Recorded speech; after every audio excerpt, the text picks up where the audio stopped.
Was the god of the Egyptians a cat used as a shield by the Persians? In the ancient world, wars were usually decided by swords, numbers, and discipline. Yet there are moments when belief itself becomes more powerful than any army. The Battle of Pelusium is often cited as one of the most striking examples of this idea. When Cambyses II marched to conquer Egypt, he was not only facing soldiers, but a civilization built on deeply rooted religious traditions. In ancient Egypt, cats were not ordinary animals. They were sacred. At the center of this belief stood Bastet, the goddess of protection, fertility, and home, often depicted as a lioness or a woman with a cat's head. To harm a cat was not merely an act of cruelty, it was a direct offense against the divine order. Egyptians kept cats in their homes, mourned them when they died, and even mummified them, revealing just how deeply embedded they were in society. According to ancient accounts, particularly those attributed to Polyaenus, the Persians recognized this vulnerability and turned it into a weapon. It is said that Persian soldiers painted cats on their shields, and in some versions of the story, even drove real cats to the front lines. This was not a conventional tactic, but a psychological one. Egyptian soldiers, faced with the risk of harming sacred animals, hesitated. To release an arrow or thrust a spear meant the possibility of violating their own religious code. That hesitation, even if brief, disrupted their combat effectiveness at a critical moment. The Persians exploited this weakness, pressed the attack, and ultimately secured victory. Egypt fell under Persian control. However, a clear-eyed assessment is necessary.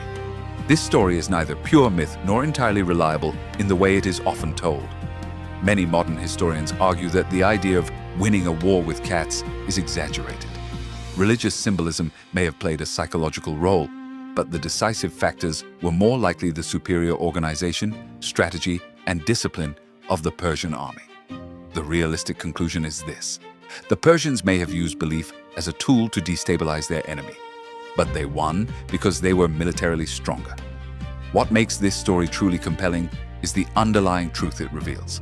No matter how powerful a civilization appears, it can still be vulnerable at its most unexpected points. And sometimes, what brings an empire to its knees is not the enemy's blade, but the hesitation born from its own beliefs. Was the god of the Egyptians a cat used as a shield by the Persians? In the ancient world, wars were usually decided by steel, discipline, and numbers. Yet there are moments when belief becomes a battlefield of its own. The Battle of Pelusium is often presented as one of those moments, where psychology, religion, and strategy blurred into something far more unsettling than a conventional war. When Cambyses II advanced toward Egypt, he was not merely confronting an army. He was confronting a civilization whose identity was inseparable from its gods. In ancient Egypt, animals were not symbolic in a casual sense. They were vessels of divine presence. Among them, the cat held a uniquely powerful status. Closely associated with Bastet, cats represented protection, fertility, and domestic harmony. They were protectors of the household and, by extension, protectors of cosmic order. Killing a cat, even by accident, could be punished severely, sometimes even by death. This was not superstition on the fringes. It was institutionalized belief, woven into law, culture, and daily life. Entire cemeteries filled with mummified cats still stand as evidence of how far this reverence extended. From a modern military perspective, this creates what we would call a psychological constraint, a built-in limitation on how soldiers can act under pressure. According to accounts attributed to Polyaenus, the Persians identified this constraint and weaponized it. The story claims that Persian forces painted cats on their shields and possibly even drove real cats and other sacred animals into the front lines. Whether fully literal or partially symbolic, the intent is clear: force the enemy into a moral dilemma mid-battle. Strike and risk sacrilege, or hesitate and lose momentum. On a battlefield, hesitation is often fatal. Even a momentary delay can collapse formations, disrupt command chains, and open gaps that a disciplined army can exploit. If Egyptian soldiers truly held back, even slightly, that hesitation would have compounded rapidly under pressure. Meanwhile, Persian forces unburdened by such constraints, could maintain offensive continuity. The result, historically, is not in dispute. Egypt fell, and it became part of the Persian Empire. However, stripping away the dramatic framing is essential.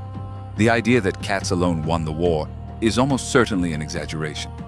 Persian success was rooted in logistics, leadership, and battlefield organization. They were an expansionist empire with experience, momentum, and strategic clarity. The cat tactic, if used at all, would have been a supplementary psychological maneuver, not the primary cause of victory. But dismissing it entirely would also miss the deeper point. Warfare is not purely physical, it is cognitive. Armies do not just fight with weapons. They fight with beliefs, fears, taboos, and values. What the Persians may have understood is something modern military doctrine still recognizes. Exploiting an enemy's rules, especially self-imposed ones, can be as effective as breaking their lines. In that sense, whether the cats were physically present or not almost becomes secondary. The story persists because it captures a hard truth. The strongest systems often contain their own vulnerabilities. Egypt did not fall because it loved cats. It fell because an adversary may have recognized how that love could interfere with decisive action at the worst possible moment. And in war, the difference between victory and collapse is often measured not in strength, but in hesitation. They did not fall to swords. They surrendered to their gods. In the telling of the Battle of Pelusium, one interpretation stands out for its stark, almost brutal logic. The Egyptians did not lose because they were weaker. They lost because they could not bring themselves to strike. When Cambyses II led his forces into Egypt, he faced an army trained for war, but bound by something stronger than discipline: belief. In ancient Egypt, religion was not a separate sphere of life. It was the structure holding everything together. Among the most sacred symbols within that structure were cats, revered as living embodiments of Bastet. To harm one was to disrupt divine order itself. This was not abstract theology. It was a rule that governed action, even on the battlefield. According to ancient accounts, echoed by writers like Polyaenus, the Persians understood this constraint and exploited it with calculated precision. They advanced not just with weapons, but with symbols, cats placed before them, or their images emblazoned on shields. What followed, in this interpretation, is less a battle and more a psychological collapse. Egyptian soldiers, confronted with the possibility of striking what they believed to be sacred, hesitated. But this hesitation was not merely tactical, it was existential. To attack meant violating the gods. To hold back meant abandoning the fight. Faced with this impossible choice, many are said to have chosen neither aggression nor resistance. They stood still, and in standing still, they surrendered. This version of events paints a chilling picture.